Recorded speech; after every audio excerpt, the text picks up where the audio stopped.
webinar on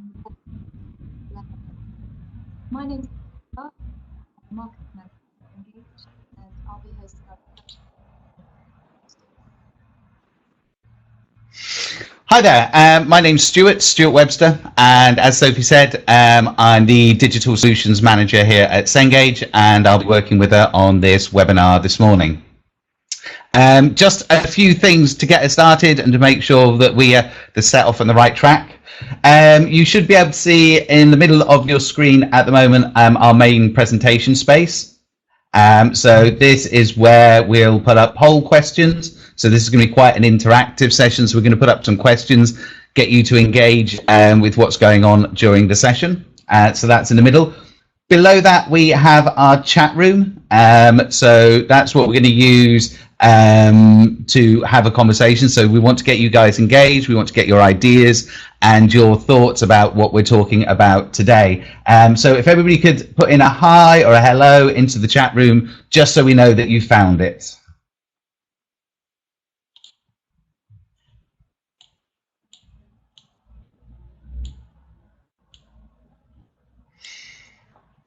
Okay, there's a few of you. Just wait for a few more just to make sure that everybody is on board and they can hear what's being said and in the session. Thank you, Juliet. Thank you, Carol. And I see Deborah's in there. Cool. So you will see Higher Education Marketing 3 in the chat room. That's Anna. She's part of our marketing team. So she's going to run the chat room today and chat with you guys. Final piece from me at the moment is to let you all know the session is being recorded. So we record everything that's going on the screen, the chat room, and all of the audio. And that's so we can share the recording with you after the event and for those who've not been able to make. And so we will share it with you and you'll be able to see not just what's on the screen and what we say, but also the chat room as well. Sophie, back over to you. So just to let you know, we've created a certificate of attendance. So if you'd like to receive one of these, you just put your name in the chat room. We'll make sure we get one of those sent out to you after the session. So to start off with, I wanted to give a quick overview of what we're going to cover today and why we chose to do a webinar looking at the benefits of active learning. So firstly, we're going to look at what active learning is and why it's important.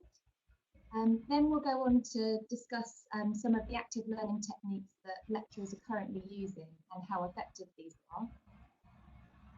We'll then talk about some of the challenges that implementing active learning techniques might pose to you in your teaching. And then finally, at the end of the session, we should have some time for any questions you might have or anything further you'd like to discuss.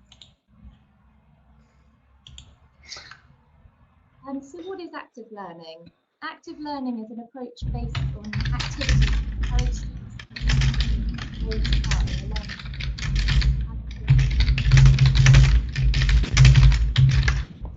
This is in contrast to more traditional methods of teaching, where the lecturer is trying to transmit knowledge to the student as they simply sit and listen.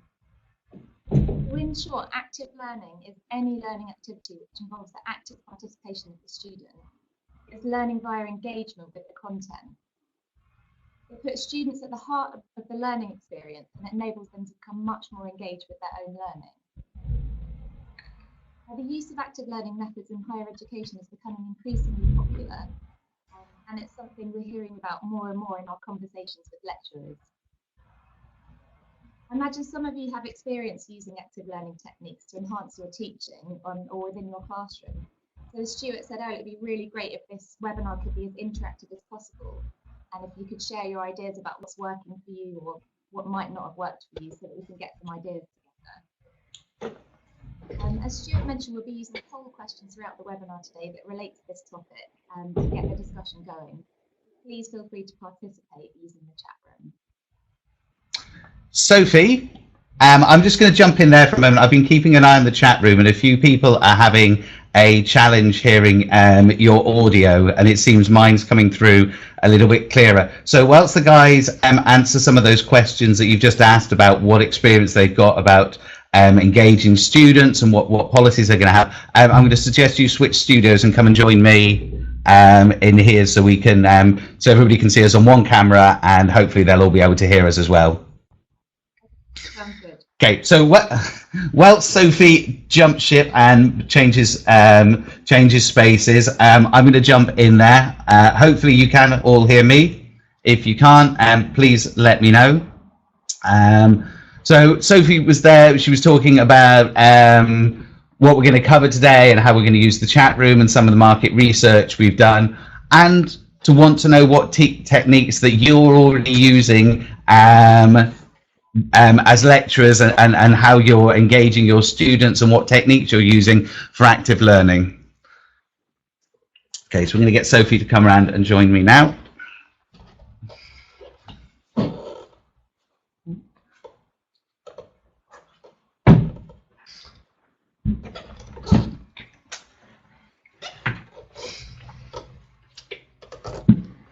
Okay, so there we go. Right, and now you get to see us both together. I'm going to move that out of the way slightly so you can all see Sophie as well as hear us, and you should still be able to pick that up. Okay, Sophie, so are we jumping on to the next slide? Yes, let's move on. So in putting together this webinar, we looked at various sources of research into active learning and the benefits of it. And there was a study conducted by the National Academy of Sciences in the US that showed that students in a traditional lecture course are 1.5 times more likely to fail compared with students doing the same course where active learning is encouraged. And how active learning can be used to improve student outcomes is something we can go on to discuss further in this webinar.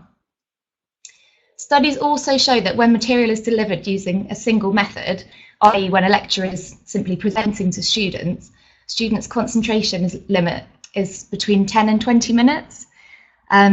Therefore, to maximise the impact that your lectures will have and the amount of information that students will retain, it's important to consider using different techniques to actively engage students in their learning. There was also a study conducted by the Joint Information Systems Committee that was completed by 10,000 HE students, and the feedback indicated that students want more interactivity in their courses, and they want an end to what they call death by PowerPoint. So active learning is not just about how lecturers want to teach, but about how students want to learn. Student satisfaction is a really important factor to consider here, and as students are paying more and more for their tuition fees, it's important that they consider they're getting value for money. So from there, I wanted to move on to our first poll question, and the idea of this is really just a simple question to get an idea of where you are with active learning. Is it something you've used in your teaching before, or is this something that's completely new to you? So if we move on to that now, Stuart. Yep, so here's our first poll question, as Sophie said. So you should be able to see it on your screen at the moment. So have you used active learning techniques in your teaching? So this is a straightforward yes or no. So we'll just keep an eye on your answers. We'll give you a little bit longer to take an opportunity to answer. And oh, somebody changed their mind there. Okay, so we're nearly there. So take that opportunity to vote. So this is going to be the first of several poll questions that we'll use throughout the session. Okay, if you've not taken your opportunity to vote, please jump in now.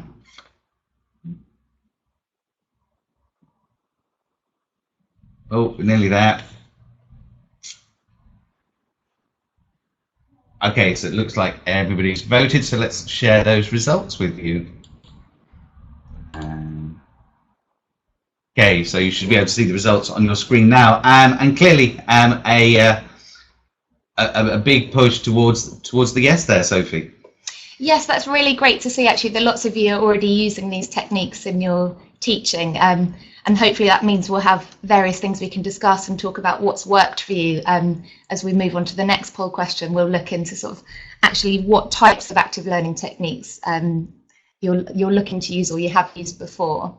And actually, it'd be interesting for those of you that have answered no, if you wouldn't mind commenting in the chat room why you've just haven't decided to try these techniques. Is it just that it's a different way of teaching?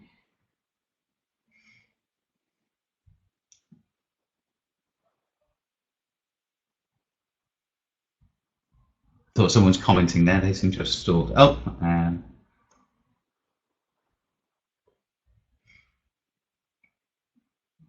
no, not at the moment.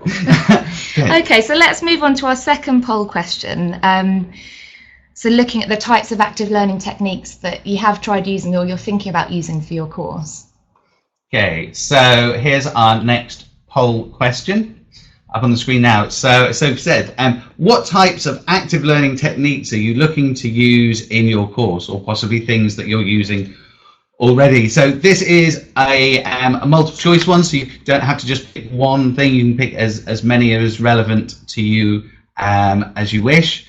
Also, if there's something we've missed, or if you want to comment on one of the areas that are in our poll question, please use the chat room to do that, and it will really help us get a better understanding about what you're doing, how you're teaching, what resources you're using, and maybe some positive or negative experiences you have from trying some of these ideas. So the vote's going well. Please take that opportunity to vote if you haven't already. And this is by no means an exhaustive list, so if there's anything else that you're trying, please feel free to pop it in the chat room. Yeah, absolutely. The more we can hear from you, the better the session will be.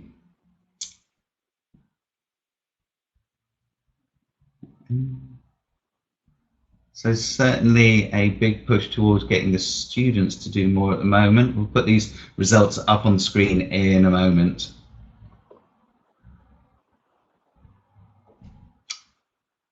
Okay, just a few more people who haven't voted, so if you haven't taken that opportunity, please jump in and share your ideas and your thoughts with us. Okay, so Gemma putting a question out there of anybody who has experience of using the flipped model and what successes they've had with that. And what we've got from Deborah there. Okay, and an interesting point there from Deborah, so we'll follow up on that in a moment, maybe, Sophie. So it looks like you've all finished voting, so let's close that and share your results. So you should see them on your screen now. So lots of student presentation discussion. Few people who've put other in there, so maybe you'd expand upon what other is. Maybe that, Deborah, maybe that's you with your scenario-based group work. Yes, it's interesting that lots of you are incorporating student presentations and discussions.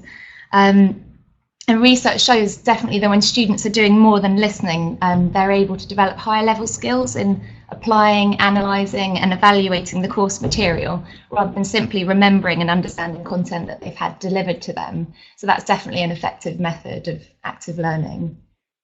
Some of you have also put group projects there as well, and that's another great way to help students develop skills such as communication skills. And also in a group project scenario, it gives perhaps lesser able students the opportunity to work alongside students who are already achieving higher grades, so they may benefit in this way as well. I can see some people have indicated they've tried the flipped classroom approach as well. And we've actually carried out a case study at the National University of Ireland in Galway on a foundation marketing course, which had 450 students on it. And they were using an online learning tool. And they used the flipped classroom approach, where students were given instructions outside of the classroom, and then they used the time in the lectures to do what's traditionally considered to be homework. And by using this approach, they managed to increase the pass rate of the course from 50% up to 97%. And the lecturer really put this down to the increased engagement of students due to the flipped learning approach. And the lecturer commented that the students loved the fact that they're in control of their studies, and and that they're managing their own engagement. Cool. I was just looking at some of the stuff in the chat room there, and Gemma and Deborah seem to be having a good conversation. James, or James 1, I just wanted to come back to a point you made earlier. So you said very limited. Students ironically appear to want info/data, but little input. And I was just wondering how, if you were to go down that method of providing them with large amounts of data and information, how do you then assess and understand whether they're able to contextualize that and use that information you're providing? Is that something that you've moved towards, or is this just maybe a comment on experience you have from the students you're working with?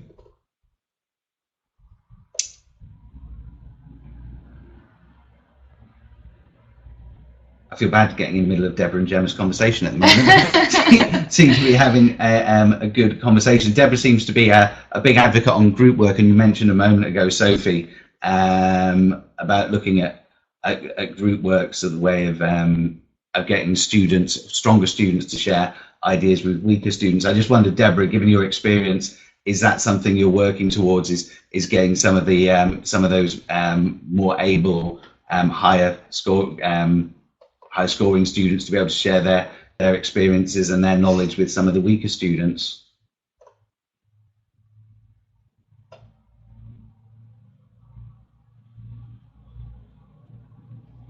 Okay, James is back with us as well. Lots of typing going on at the moment.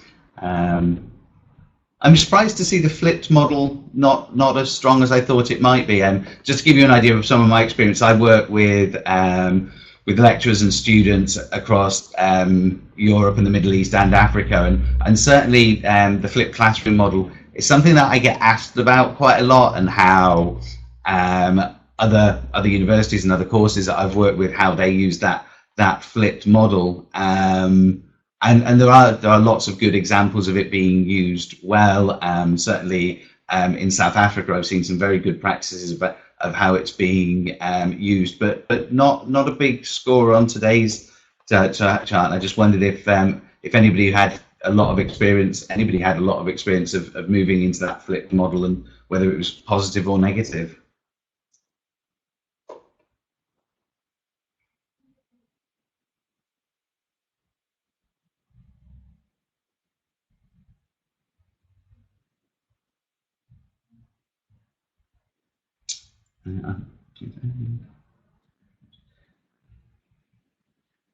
So I'm just reading James 1's comment, which is an answer to a question I asked earlier. So, comment on experiences. We do use group work, small discussion groups, maximum of 8 students. Those sessions are more interactive and with more impact. And do you feel like the students find that a valuable way to learn, James? Is that something that they're having a really positive experience from? You mentioned earlier about them wanting lots of data. I wondered if that challenged the way that they maybe felt comfortable learning.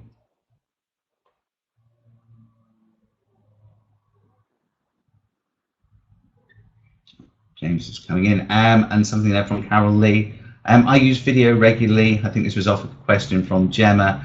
Upload to use for Moodle, to use at home, to access them on their phones. So lots of use of video, and that's something that seems to be a common thread with instructors, is the use of video as a way of engaging students and getting them thinking by being able to share more material with them.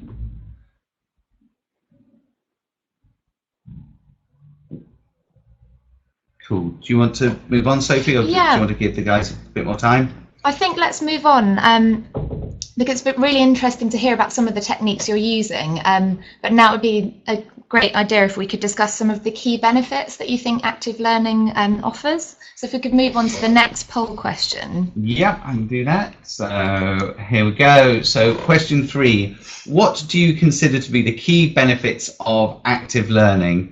And again, this is a multiple choice. You can answer as many of the questions, or take as many of the options as you want. So we'll give you a couple of minutes just to jump in and have a look at those. And as we said before, this is not a definitive list. If there are other areas that you feel techniques or ideas or benefits that you're seeing, please share those in the chat room.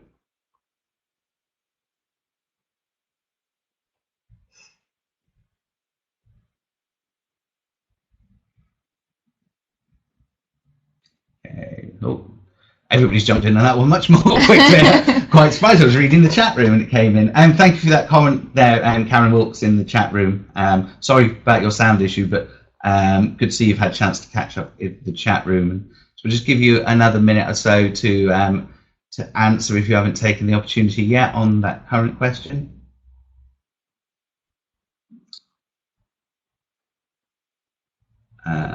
Yeah, I think I agree, James. I think, as Karen said, using the flip model as a way to get the students engaged with more of the content and cover more of the curriculum. And I wonder if that's something that anybody else in the session today has experienced. Karen's point there that she uses the flipped learning, and she doesn't have time to cover the whole curriculum.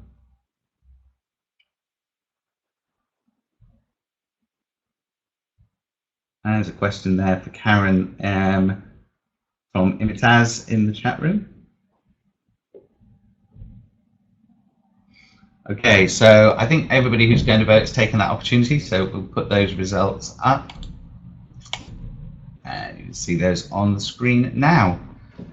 So yeah, really mixed range of responses, and I suppose really there are lots of different benefits to active learning. There isn't one key benefit.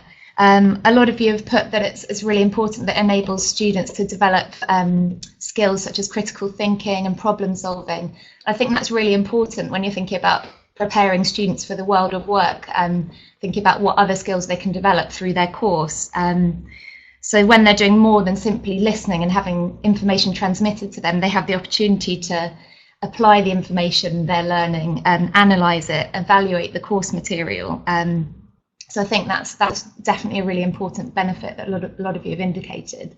Also, increasing student engagement. A lot of you have responded that that's a key benefit. And research has shown that active learning has been proven to make students much more engaged in their own learning and take a lot more ownership of their learning. Cool. I was interested, there was some point there on point 4 there, which was a high score of it increases student satisfaction. And I was just interested as to how, I mean, lots of you chose it. Is your students being satisfied, to take context of the question? That's something that you think about when you're looking at how you're going to deliver content and materials within your course. Is that student satisfaction? Is students being happy with the way that you're making content and material available to them an important thing?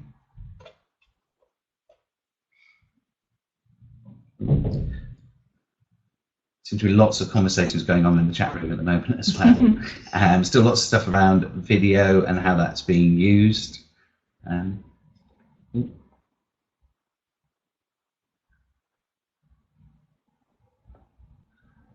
So Gemma, I'm presuming that's an answer to my previous question.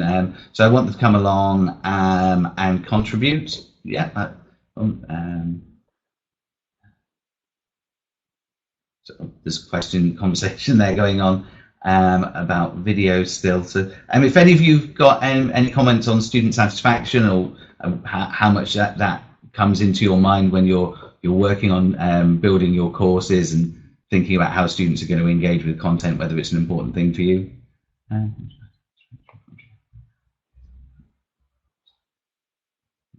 Thank you for that, Deborah. So Deborah said the students tend to find satisfaction from sharing their ideas, being able to help with problem solving, and having their ideas considered. So, I mean, I guess like anybody, they've been recognised for the ideas and their contribution is something that's important to them. And the group work that you talked about earlier, Deborah, and I think James Wan was talking about, I guess, is a strong part of that, allowing students to have a voice and to be able to contribute, and not just in your class, but also in learning and supporting their peers.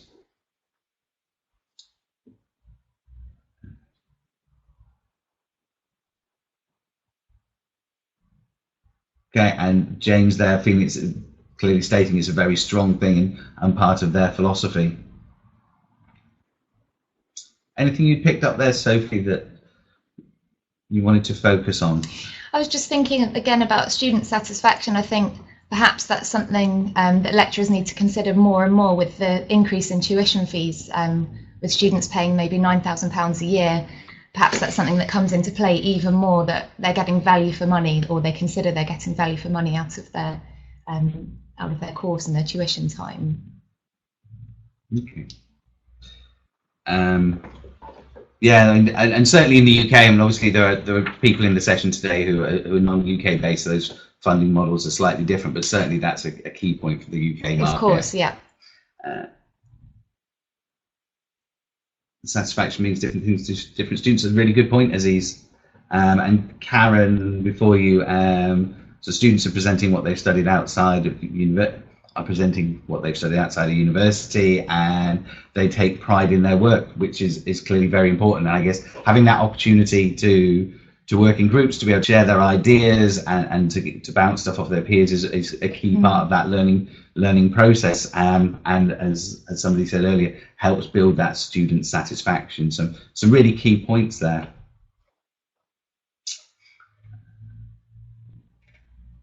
Cool. So, oh yeah, something's still coming in. He's trying to keep an eye on the chat room and everything that's going on.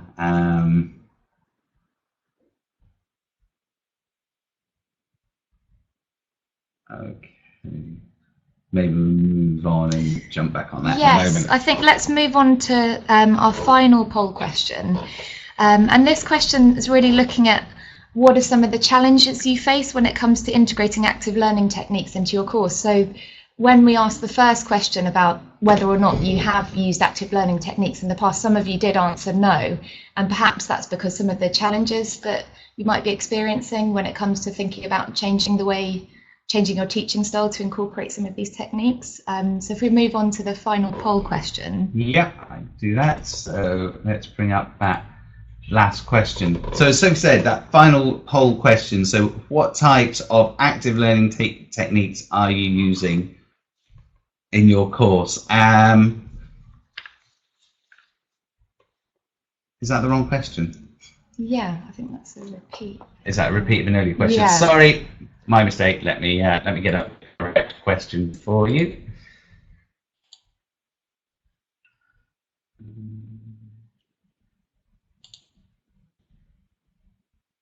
There we go. That's the final question. There's the final question. Sorry about that, folks. My mistake. So what challenges do you face when it comes to integrating active learning techniques into your course? Again, this is a multiple choice one again, so select as many as you feel are appropriate. And again, if we've missed something, we feel there are other challenges that we haven't got, please jump into the chat room and let us know about those.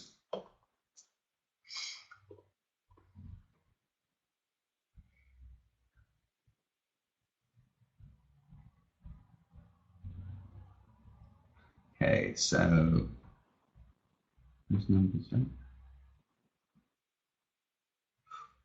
oh, it's a strong leader this time, but still a few people to vote. So if you haven't taken an opportunity to vote on this question, please jump in and share your thoughts with us. There's still a few people left to go. Thank you for that, Gemma. Oh, lots of people jumping in there. Lots of challenges.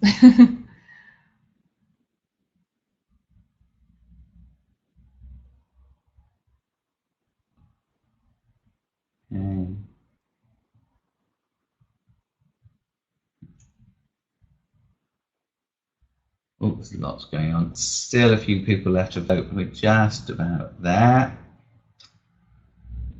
It's great to see such an active chat room. Thank you all for contributing and sharing your ideas and thoughts with each other. I mean, I've seen lots of thank yous in there as well, so clearly people getting value out of the conversations today.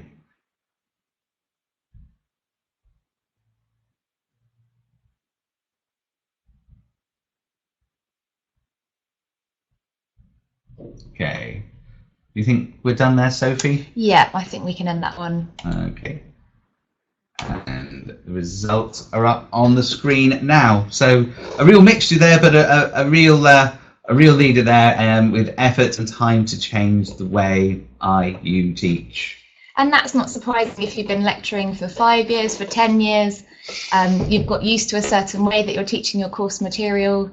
Perhaps you've got research commitments on the side. So that's that's quite an obvious challenge, I think, having that time to sort of think about how you can incorporate different active learning techniques in your teaching when you've been doing something a certain way for a period of time. So I'm not surprised that that's a popular choice. Yeah, I mean, I think time's one of those key things, and looking for some strategies. There's some really good points in the chat room. I'm worried one of them's just disappeared. It was Karen Wilkes one.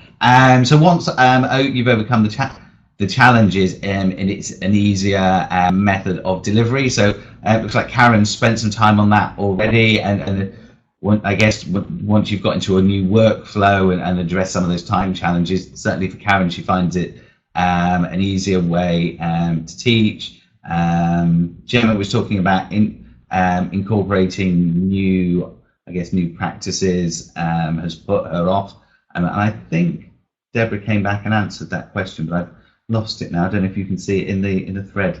I was just looking for what the response was. I've lost it. Sorry, Deborah.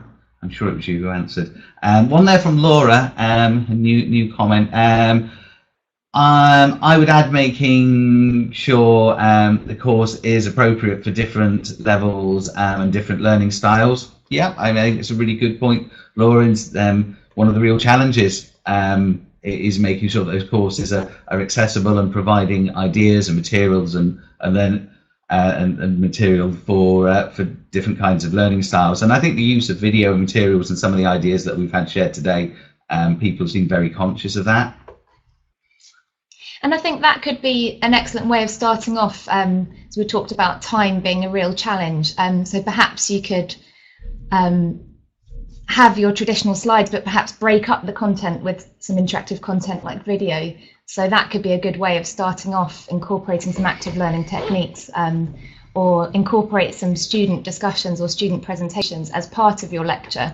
So perhaps we don't need to flip the whole way you're teaching initially, but just think about methods that you could use to incorporate a few different interactive activities into your lectures.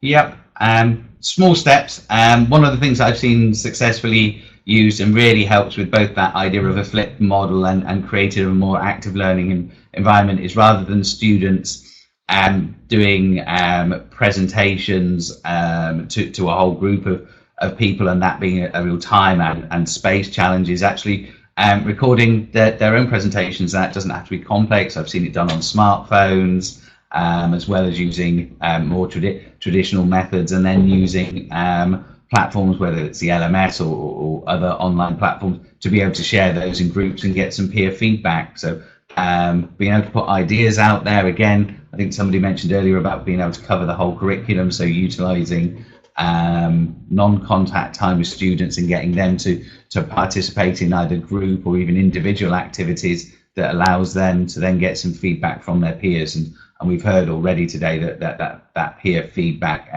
really strengthens students' confidence. So Stuart's mentioned digital a bit, and tools that can be incorporated into your LMS. And I think certainly using a digital solution is one way that you could try to overcome some of these challenges. And we actually worked with a lecturer at Ulster University in Northern Ireland. He was teaching an economics course of about 100 students, and his challenge was providing a high level of engagement to a large group of students and keeping them students motivated, as attendance rates and pass rates were an issue. So he trialled a digital solution called MindTap, which incorporates resources such as readings, multimedia activities, practice assessments and answers, and the lecturer can match this to their teaching schedule. And by using this digital tool, the students were able to interact with the course material, and the result was that course attendance rates improved and failure rates dropped to fewer than 10% compared to 30% previously. So that's just using a digital solution is one way that you could look to incorporate some of these techniques into your course. Cool. There's lots of conversation going on at the moment, Sophie. There was a couple of bits. Karen Wilkes one, again, who I picked on lots today, just keeps catching my eye. Clearly, lots and lots of experience over 22 years. Karen, the idea of using a coaching model rather than a more traditional teaching model, I think that's really interesting. I have a background in corporate training and coaching. I think it's a really great model. I wonder with larger classes how you would manage that, but certainly a model, and certainly looking at different ideas of supporting and developing students looks really exciting. And thank you for the comment there on MindTap as well. Always appreciated. Lots of conversations going on still about creating video and uploading resources and how that's done. I think Carol Lee talked about just doing it on your phone. Certainly from my experience of working with lots of institutions and from being somewhat of a techie, students really aren't worried massively about quality. So using a phone and just uploading resources, whether that's to, I think Carol mentioned Moodle, but wherever you're uploading that material to, it's about the content and the ideas that are there. Using a phone is a perfectly acceptable way, and students use them every day. So that certainly is a model that we see working. And Facebook's made it in for the first time today as one of those models, and certainly something that we see being used. Sophie, anything else you picked up or wanted to mention? I think it's great to see all this discussion in the chat room, actually. So thank you so much for your participation. It's brilliant to see all your comments. Yeah, it's lots of good stuff there. I think from my side, looking at the conversations and some of the things that have been mentioned, I mean, clearly lots of you are trying new ideas. I think that creation of content, whether it be through simple web tools or through using your phone and just making it available, and through your learning management system, VLE, so your Blackboard, your Moodle, Desire to Learns, and it's taking those steps. Somebody mentioned it earlier that these things are certainly more time consuming initially and can be, it's one of those big challenges, but once you've made that step and started to move into doing that stuff, it becomes much easier, and certainly can bring a new thread and a new vitality to the way that we're delivering material to students. And I think certainly the smartphone model is something that we see working successfully, both students and their lecturers creating new material and sharing it that way. Well, I think they've run out of chat, Sophie. I'm a bit conscious about time anyway, so I think okay. Possibly let's move on to, does anyone have any questions that or anything further they'd like to discuss at this point?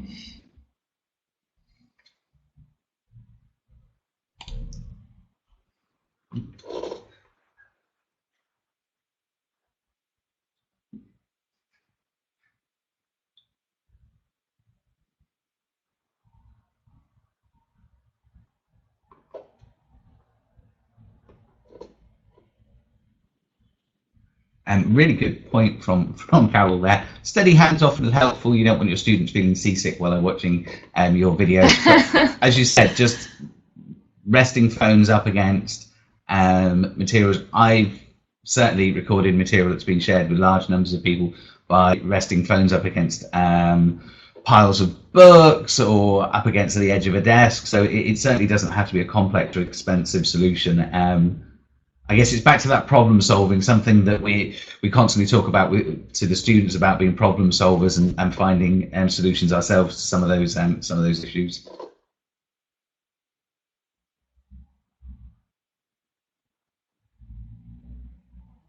And as he's mentioning there, the pros and cons of using Facebook and whether students become distracted. And I think there's lots of opinions on that, Aziz, you're right. I mean, certainly taking your students into an environment which is where lots of their social engagements and activities happen does have potential risk of those them becoming distracted. I suppose equally, if they're spending lots of time there, they might actually fall upon some of your material and spend some time watching that rather than cat videos and and chatting with their friends, or maybe doing them at the same time. Cool. All right, I think we should round up then. Okay, so that one. Yeah, so thank you again for all of your contributions, your participation today. It's been really interesting to read some of your comments in the chat room. We'll be in touch with you. As we've said, we're recording today's session, so if you'd like to listen again, we'll be sending that round. We're also putting together an infographic based on some of the responses to the poll questions, so hopefully that will be interesting as well to circulate to you. Also, over the next couple of weeks, we're putting on some other webinars.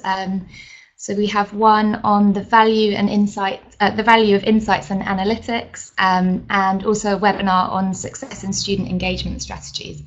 So they're both taking place this month, and the sign-up link should be in the chat room for you to sign up to those. If you've got any more questions, please feel free to get in touch with Stuart. His email's on the screen there. We'd love to hear from you if you'd like to continue any of the conversations we've had here today.